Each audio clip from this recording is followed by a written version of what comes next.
저는 파울 마이어입니다. 베를린 샤리테 병원에서 15년째 이비인후과 전문의로 일하고 있어요. 매일 수십 명의 환자를 진료하며 청각장애로 고통받는 분들을 치료해왔지만 정작 제 아버지의 문제는 해결해드릴 수 없어서 속이 타들어가고 있었습니다. 아버지 디터는 올해 76세로 2년 전부터 TV 볼륨이 점점 커지기 시작했어요. 처음엔 단순히 나이 드신 분들이 의뢰 그렇듯 대수롭지 않게 여겼습니다. 하지만 상황은 점점 심각해졌죠. 식탁에서 가족들과 대화할 때도 자꾸 되묻게 되고 전화통화도 힘들어하시기 시작했어요. 그러던 어느 일요일 아버지와 함께 공원을 산책하다가 결정적인 순간이 왔습니다. 뒤에서 자전거 벨소리가 요란하게 울렸는데도 아버지는 전혀 알아채지 못하셨어요. 제가 급히 아버지 팔을 당겨 길 옆으로 피했을 때 아버지의 당황한 표정을 보며 더 이상 미룰 수 없다는 걸 깨달았습니다. 다음 주에 바로 병원으로 모셔다 드렸어요. 동료 의사에게 부탁해서 정밀 청력 검사를 받았는데 결과는 예상했던 대로였습니다. 양쪽 귀 모두 중등도 이상의 노인성 난청이었고 고주파 영역에서 특히 심한 손실을 보였어요. 거기에 이명까지 동반되어 있었죠. 진단을 내리는 건 간단했습니다. 하지만 치료는 전혀 다른 문제였어요. 독일에서 보청기를 처방받으려면 먼저 보험공단의 승인을 받아야 합니다. 서류를 제출하고 나서 평가받기까지 보통 3개월에서 4개월은 기다려야 해요. 그나마 승인이 나도 기본형 보청기만 보험 적용이 되고 아버지 같은 중등도 난청에 필요한 고성능 디지털 보청기는 2,000유로가 넘는 가격의 절반 이상을 본인이 부담해야 했습니다. 무엇보다 힘든 건 아버지의 변화하는 모습이었어요. 평생 사교적이시던 분이 점점 말수가 줄어들기 시작했습니다. 이웃들과의 만남도 피하게 되고 가족 모임에서도 구석에 조용히 앉아 계시는 일이 많아졌어요. 어느 날 저녁, 온 가족이 모여 저녁을 먹는데 아버지가 갑자기 자리에서 일어나셨습니다. 너희들이 무슨 말을 하는지 하나도 못 알아듣겠다. 그냥 혼자 있겠다. 아버지의 목소리에는 깊은 좌절감이 배어 있었어요. 그동안 억지로 참아오셨던 것 같았습니다. 아내와 두 아이가 놀란 표정으로 아버지를 바라보는 모습을 보니 가슴이 먹먹해졌어요. 그날 밤 아버지 방 앞을 지나다가 작은 신음소리를 들었습니다. 이명 때문이었어요. 밤마다 귀에서 나는 삐소리 때문에 잠을 제대로 주무시지 못하고 계셨던 겁니다. 이비인후과 전문의로서 저는 매일 환자들에게 희담을 주고 치료 방법을 제시하는 일이 직업입니다. 하지만 정작 제 아버지 앞에서는 완전히 무력했어요. 보험 승인을 기다리는 동안 아버지는 하루하루 더 움츠러 들어가고 계셨고 저는 그 모습을 지켜볼 수밖에 없었습니다. 동료들과 점심을 먹다가 한 선배가 농담 반 진담 반으로 말했어요.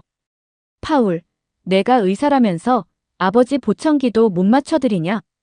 그 말이 농담이라는 걸 알면서도 가슴이 철렁 내려앉았습니다.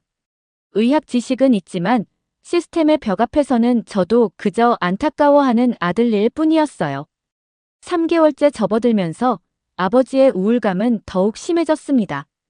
손자가 학교에서 있었던 재미있는 일을 이야기해도 제대로 듣지 못해서 그냥 고개만 끄덕이시는 일이 많아졌어요. 아이들도 할아버지와 대화하는 걸 점점 어려워하기 시작했죠. 어느 주말 오후 아버지가 거실에 혼자 앉아 창밖을 바라보고 계시는 모습을 봤습니다. 평소 즐겨보시던 뉴스도 틀어놓지 않은 채 그냥 조용히 앉아 계셨어요. 그 뒷모습이 얼마나 쓸쓸해 보이던지 제 가슴 한편이 무너져 내리는 것 같았습니다. 그때 문득 지난달 참석했던 국제이비인후과 학회가 떠올랐어요. 그곳에서 한국의 청각 재활 기술에 대한 발표를 들었던 기억이 났습니다. 인공지능을 활용한 맞춤형 보청기 피팅 기술과 종합적인 청각 재활 프로그램에 대한 내용이었는데 당시에는 그저 흥미로운 연구 정도로만 생각했었거든요.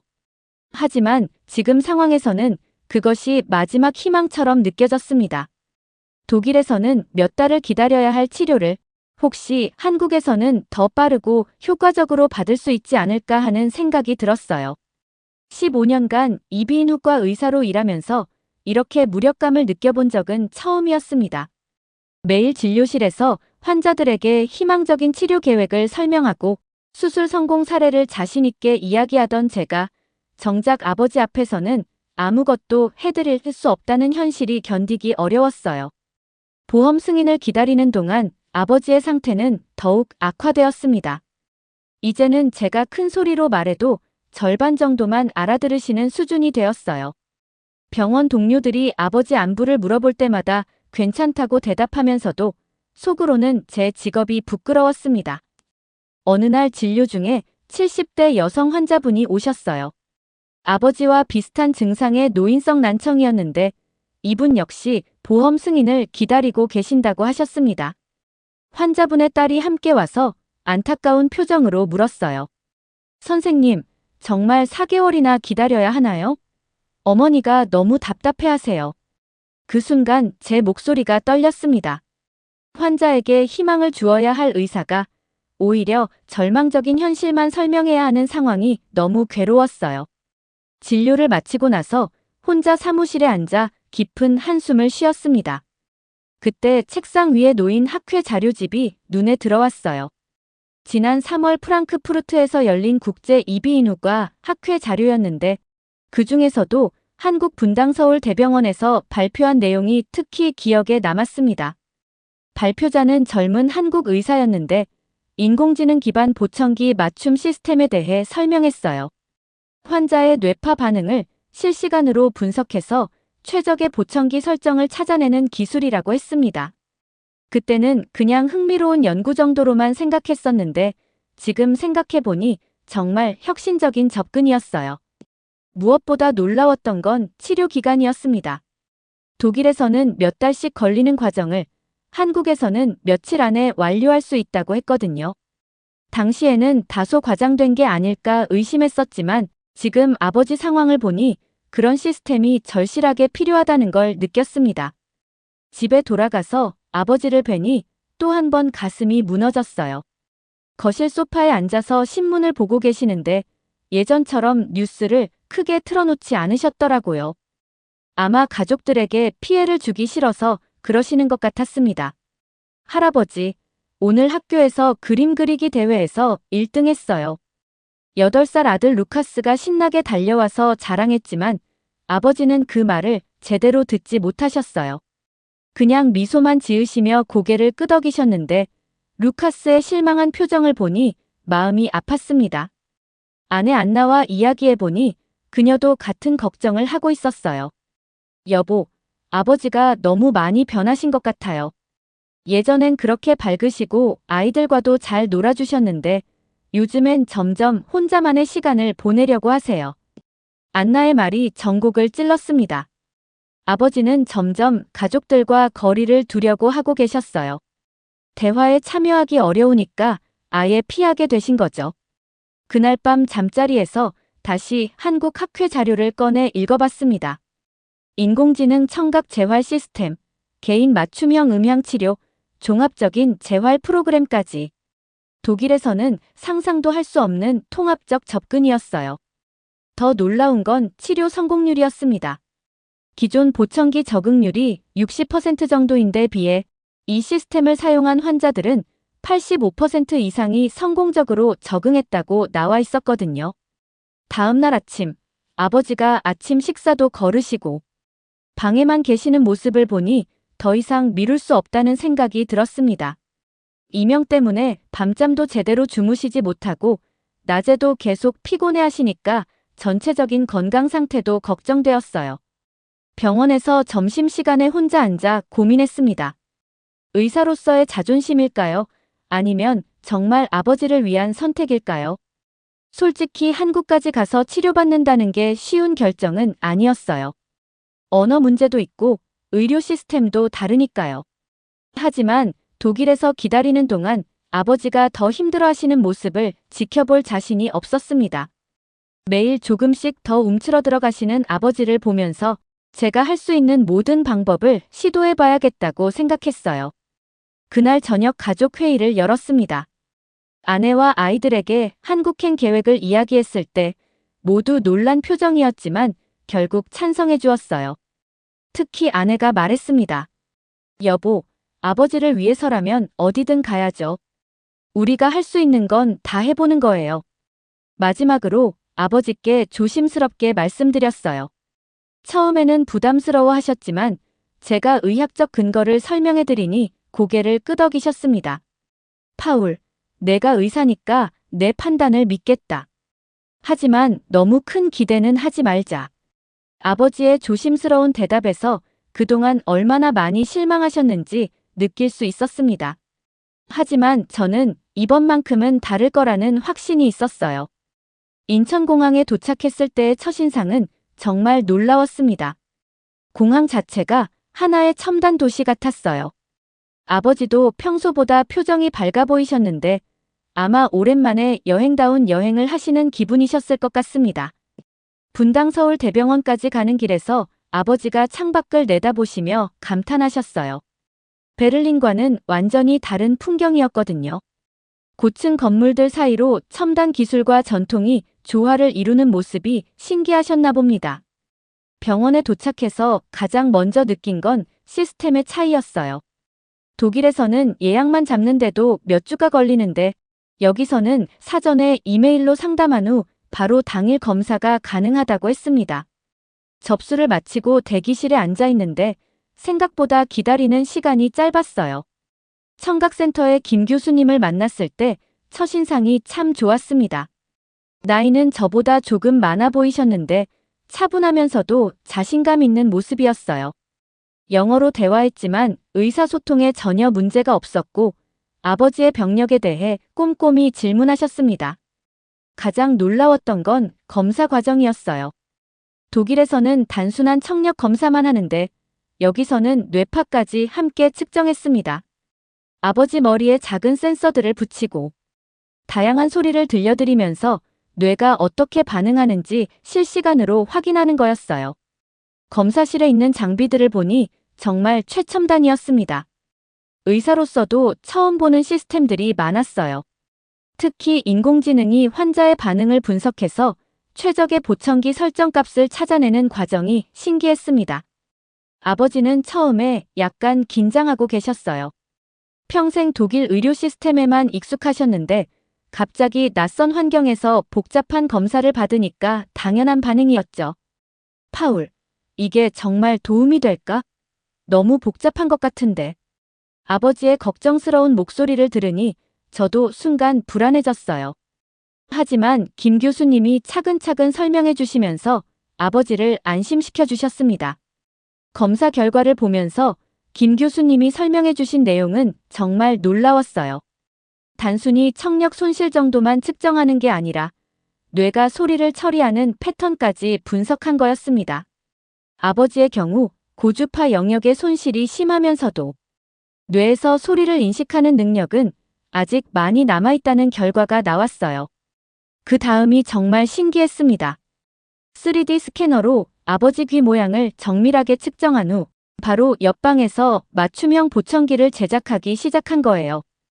독일에서는 보청기 하나 만드는데 몇 주가 걸리는데 여기서는 당일에 가능하다고 했습니다. 기다리는 동안 김 교수님과 의학적인 대화를 나눴어요. 한국의 청각 재활 시스템에 대해 자세히 설명해 주셨는데 단순히 보청기만 맞추는 게 아니라 종합적인 재활 프로그램을 운영한다고 했습니다. 이명치료, 음향치료, 심리적 지원까지 모든 걸 통합적으로 접근한다는 거였죠.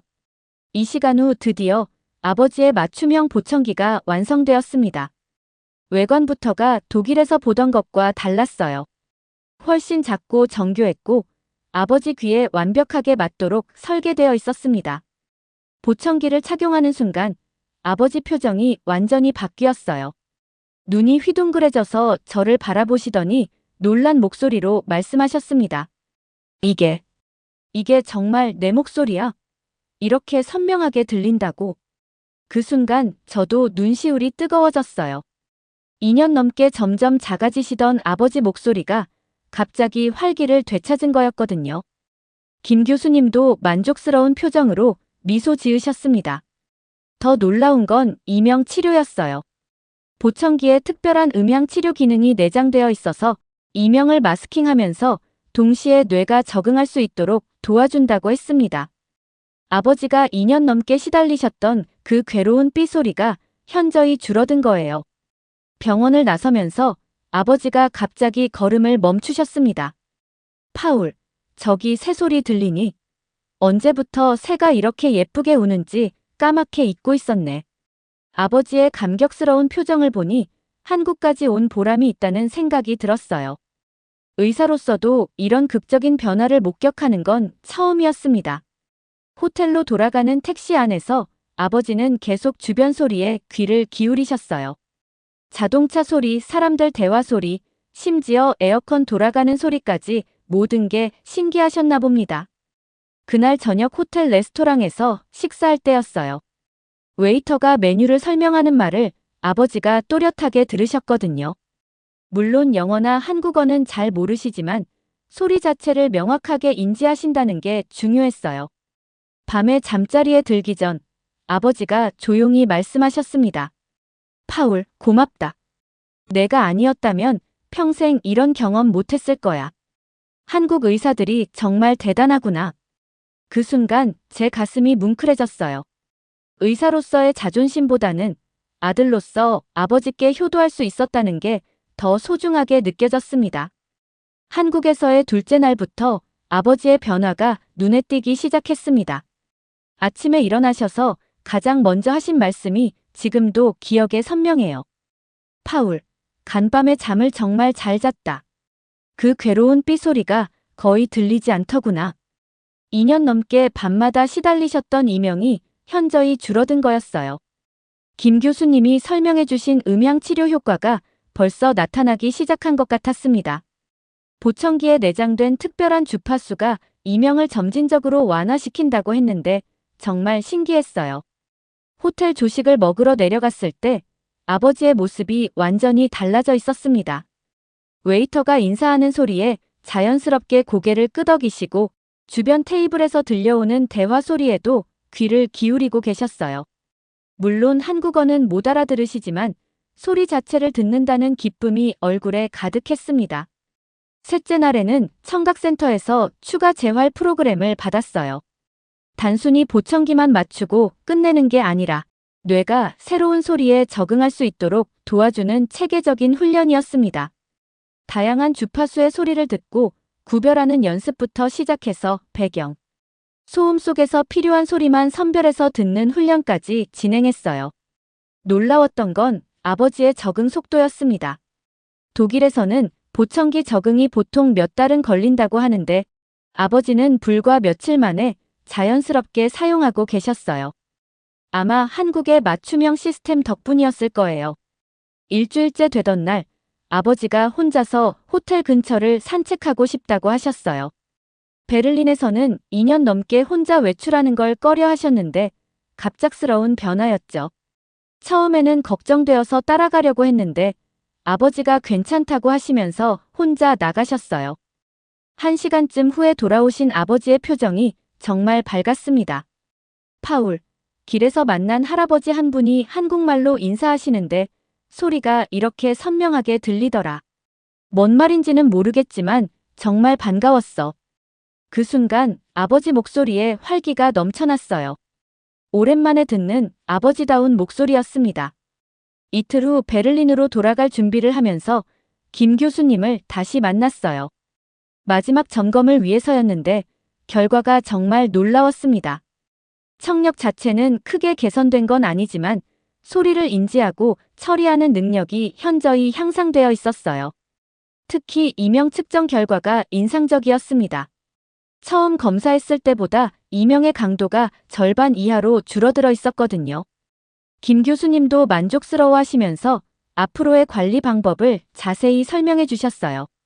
베를린으로 돌아가는 비행기 안에서 아버지가 승무원과의 간단한 소통을 시도하시는 모습을 봤어요. 물론 언어는 다르지만 상대방의 말을 듣고 반응하려고 노력하시는 그 자체가 큰 변화였습니다. 집에 도착해서 가족들을 만났을 때 정말 감동적이었어요. 8살 루카스가 달려와서 할아버지한테 안겼는데 아버지가 손자의 작은 발자국 소리까지 듣고 미소 지으시는 거였어요. 할아버지, 제가 뛰어오는 소리 들으셨어요? 응, 똑똑히 들었단다. 우리 루카스 발소리가 이렇게 귀여운 줄 몰랐네. 그 대화를 들으면서 제 눈가가 촉촉해졌습니다. 2년 넘게 손자와 제대로 대화하지 못하셨던 아버지가 다시 할아버지다운 모습을 되찾으신 거였어요. 안에 안나도 놀라워했어요. 아버지가 저녁 식사 때 자연스럽게 대화에 참여하시고 텔레비전 볼륨도 예전보다 훨씬 작게 틀어놓으시는 모습을 보면서 감탄했습니다. 2주가 지나면서 아버지의 일상이 완전히 바뀌었어요. 아침에 일어나시면 라디오를 틀어놓고 뉴스를 들으시고 오후에는 이웃들과 만나서 대화도 나누시기 시작했습니다. 무엇보다 밤에 숙면을 취하시니까 전체적인 건강 상태도 눈에 띄게 좋아졌어요. 어느 일요일 오후 온 가족이 공원에 나들이를 갔는데 아버지가 손자들과 함께 뛰어노시는 모습을 봤어요. 아이들의 웃음소리에 같이 웃으시고 새소리에 귀를 기울이시는 모습이 정말 자연스러웠습니다. 그때 문득 깨달았어요. 지난 15년간 의사로서 수많은 환자를 치료해왔지만 이렇게 완전한 치유를 목격한 건 처음이었다는 걸요. 단순히 병을 고치는 것을 넘어서 한 사람의 삶 전체가 되살아나는 모습을 지켜본 거였습니다. 한 달이 지나면서 아버지는 예전보다 더 적극적인 모습을 보이셨어요. 독일 현지 청각장애인 모임에도 참여하시고 같은 어려움을 겪는 분들에게 한국 치료 경험을 나누시기도 했습니다. 어느 날 저녁 아버지가 조용히 말씀하셨어요. 파울, 내 덕분에 새로운 인생을 살게 됐구나. 한국에서 받은 건 단순한 치료가 아니라 기적이었어. 그 순간 저는 의사로서보다는 아들로서 더 큰 보람을 느꼈습니다. 환자를 치료하는 것과 가족을 치유하는 것 사이에는 이렇게 큰 차이가 있다는 걸 처음 알았어요. 한국에서 돌아온 지 3개월이 지났을 때 저는 병원 동료들 앞에서 특별한 발표를 하게 되었습니다. 매월 열리는 의료진 세미나에서 한국의 청각 재활 시스템에 대해 소개하는 시간이었어요. 발표 준비를 하면서 지난 몇 달간의 변화를 정리해 봤습니다. 아버지는 이제 완전히 다른 사람이 되어 계셨어요. 매일 아침 라디오 뉴스를 들으시고 손자들과 자연스럽게 대화를 나누시며 밤에는 이명 걱정 없이 깊게 주무시고 계셨습니다. 세미나 당일 평소보다 많은 동료들이 참석했어요. 제가 아버지 치료를 위해 한국까지 다녀온 이야기가 병원 내에 알려져서 모든 이비인후과 의사들이 관심을 보였거든요.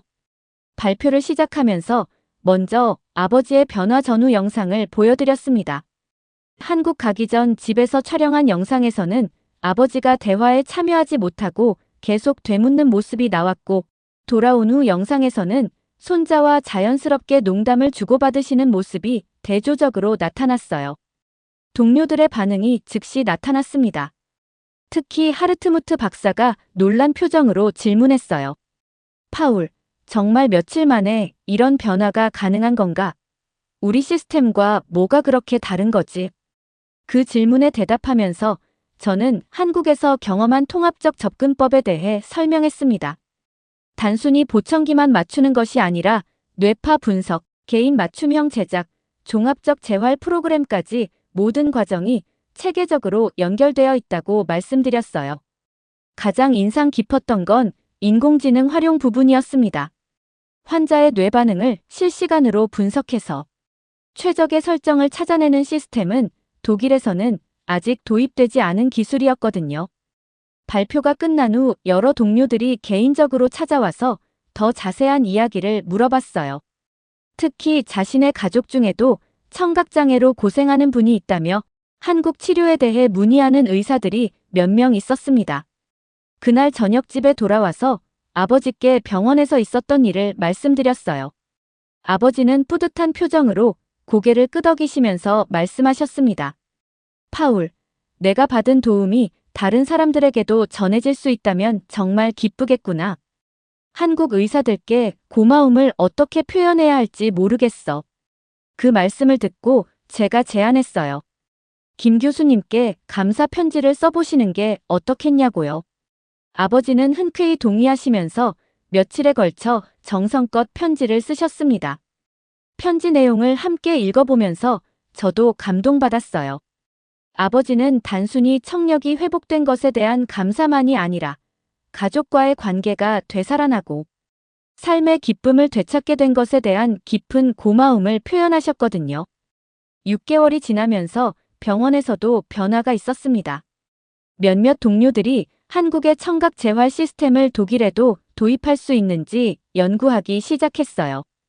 특히 인공지능 기반 보청기 피팅 기술에 대한 관심이 높았습니다.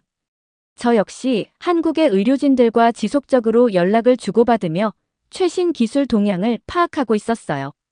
김 교수님께서는 정기적으로 연구 자료를 보내주시고 독일 환자들의 한국 치료에 대해서도 적극적으로 도움을 주고 계셨습니다. 어느 날 진료 중에 70대 여성 환자분이 오셨는데 아버지와 비슷한 증상이었어요. 독일에서 보험 승인을 기다리는 상황이었는데 제가 조심스럽게 한국 치료 옵션에 대해 말씀드렸습니다. 환자분의 아들이 깊은 관심을 보이면서 구체적인 정보를 요청했어요. 제가 아버지의 사례를 들어 설명해드리니 진지하게 검토해보겠다고 하시더군요. 그해 말 의료진 송년회에서 병원장님이 특별히 제 발표를 언급해 주셨어요.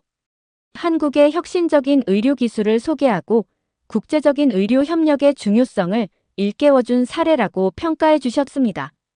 집에 돌아와서 가족들과 함께 저녁을 먹는데 아버지가 루카스와 자연스럽게 숙제 이야기를 나누시는 모습을 봤어요. 손자의 작은 목소리까지 놓치지 않고 들으시면서 적절한 조언을 해주시는 그 모습이 너무나 자연스러웠습니다. 그 순간 문득 깨달았어요.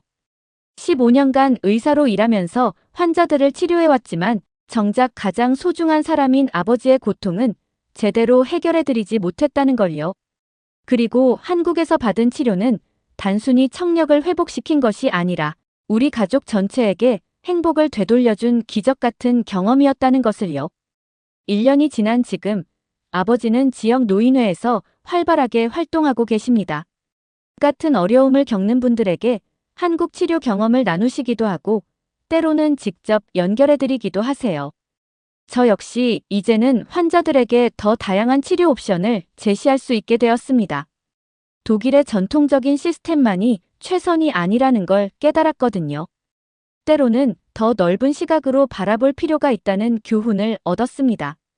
무엇보다 소중한 건 아버지가 다시 웃음을 되찾으셨다는 거예요. 손자들의 제잘거림에 귀 기울이시고 가족 대화에 적극적으로 참여하시는 모습을 볼 때마다 한국행을 결정했던 그날의 용기에 감사하게 됩니다. 구독자님들, 오늘 사연 중 가장 인상 깊은 부분을 댓글로 공유해 다른 분들과 함께 의견 나눠보세요. 저도 읽어보며 소통하겠습니다.